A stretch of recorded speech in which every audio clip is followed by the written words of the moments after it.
સૌરાષ્ટ્ર પંથકમાં કમોસમી વરસાદ છે। જૂનાગઢ રાજકોટમાં કમોસમી વરસાદ સતત છઠ્ઠો દિવસ છે આ કમોસમી વરસાદનો। આપ જુઓ સતત 6 દિવસથી વરસાદ વરસી રહ્યો છે। સૌરાષ્ટ્ર પંથકમાં વરસાદ છે।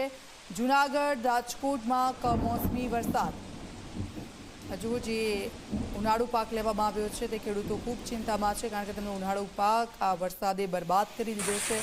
સતત છઠ્ઠો દિવસ દ્વારકા, જૂનાગઢ, ગીર સોમનાથ, રાજકોટ કે જ્યાં સતત વરસાદી માહોલ છે।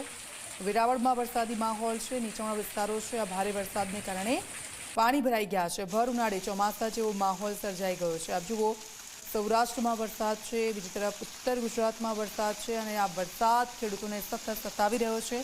બે ઋતુનો અનુભવ લોકો કરી રહ્યા છે અને આ બે ઋતુ કે જે રોગચાળાને ફેલાવી શકે છે, રોગચાળો વધે તેવી શક્યતાઓ ચોક્કસથી અહીંયા દેખાઈ ગઈ છે, કારણ કે ઉનાળો 5મા મહિનામાં ખરો તડકો હોય અને આ દરમિયાન આપ જુઓ વરસાદ વરસી રહ્યો છે। ચોમાસા જેવો માહોલ સર્જાઈ ગયો છે। સૌરાષ્ટ્રમાં સૌથી વધારે વરસાદ છે। ઉત્તર ગુજરાતમાં જે વરસાદ છે અને તેને કારણે રોડ રસ્તા પર પાણી ભરાઈ ગયા છે। તો જુઓ આપ, આવો વરસાદ લગભગ ઓગસ્ટ સપ્ટેમ્બરમાં આપણને જોવા મળતો હોય છે, પરંતુ આ 5મો મહિનો ચાલી રહ્યો છે, મે મહિનો। મે મહિનામાં ખરો તડકો હોય છે। આખરા તડકા વચ્ચે જે કમોસમી વરસાદની હવામાન વિભાગ તરફથી આગાહી કરવામાં આવી હતી અને તે જ પ્રમાણે વાતાવરણ જોવા મળી રહ્યું છે। સતત છઠ્ઠા દિવસે ગીર સોમનાથના આસપાસના જે વિસ્તારો છે, સૌરાષ્ટ્ર, જૂનાગઢ, રાજકોટ, વેરાવળ, આ તમામ જગ્યાઓ પર વરસાદ અને નીચાણવાળા વિસ્તારો છે તે વરસાદને કારણે પ્રભાવિત પણ થયા છે। જે વરસાદ છે તેના કારણે પાણી ભરાઈ ગયા છે। પાણી ભરાવાને કારણે કેટલાક વાહન ચાલકો છે તેમને મુશ્કેલી પડી હતી। વાહનો બંધ થઈ ગયા હતા। આવા ભારે વરસાદને કારણે તે લોકોએ વાહનોને ચલાવતા લઈ જવા પડ્યા છે। આ દ્રશ્યો રાજકોટના અમે આપને બતાવી રહ્યા છે અને આપ જુઓ, વહેલી સવારથી જ આ પ્રકારે વાતાવરણ બદલાયું અને તેની સાથે જ આ ભારે વરસાદ।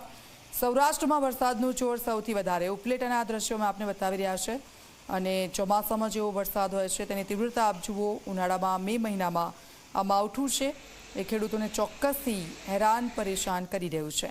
ચિંતા ચોક્કસથી ખેડૂતોની વધી ગઈ છે, કારણ કે તેમનો મહામૂલો પાક તેમણે લીધો હતો અને હવે આ મહામૂલો પાક તેમનો બરબાદ થઈ ગયો છે। માથે હાથ દઈને રોવાનો વારો આવ્યો છે ખેડૂતોને। માણાવદરના આ દ્રશ્યો મેં આપને બતાવી રહ્યા છે અને આપ જુઓ, ત્યાં પણ કેવો માહોલ છે, વરસાદી માહોલ છે। વરસાદ જે વરસી રહ્યો છે, ભર ઉનાળે આજે માવઠું થયું છે, વાતાવરણ બદલાયું છે અને તેને કારણે રોગચાળો ફેલાય તેવી પૂરેપૂરી શક્યતાઓ છે। જૂનાગઢ સિટી વિસ્તારના આ દ્રશ્યો છે અને જે વરસાદ વરસ્યો છે તેના કારણે પાણી પણ કેટલીક જગ્યાઓ પર ભરાઈ ગયા છે। આપ જુઓ, સૌરાષ્ટ્ર પર વરસાદનું જોર વધારે છે અને સતત વરસાદી માહોલ। છઠ્ઠો દિવસ સૌરાષ્ટ્રમાં વરસાદનો અને આ 6 દિવસથી જે વરસાદ વરસી રહ્યો છે, ખેડૂતો માટે કાળ બનીને આ વરસાદ આવ્યો છે, કારણ કે ચોમાસામાં વરસાદની રાહ જોતા હોય છે ખેડૂતો, પરંતુ મે મહિનામાં આ વરસાદ ખેડૂતોને સતત રોડાવી રહ્યો છે। રાજકોટના આ દ્રશ્યો મેં આપને બતાવી રહ્યા છે અને ઉનાળામાં આ માવઠું કે જેના કારણે ઠંડક તો થઈ છે, પરંતુ સાથે સાથે એક ચિંતા વધી ગઈ છે કે રોગચાળો ફેલાશે।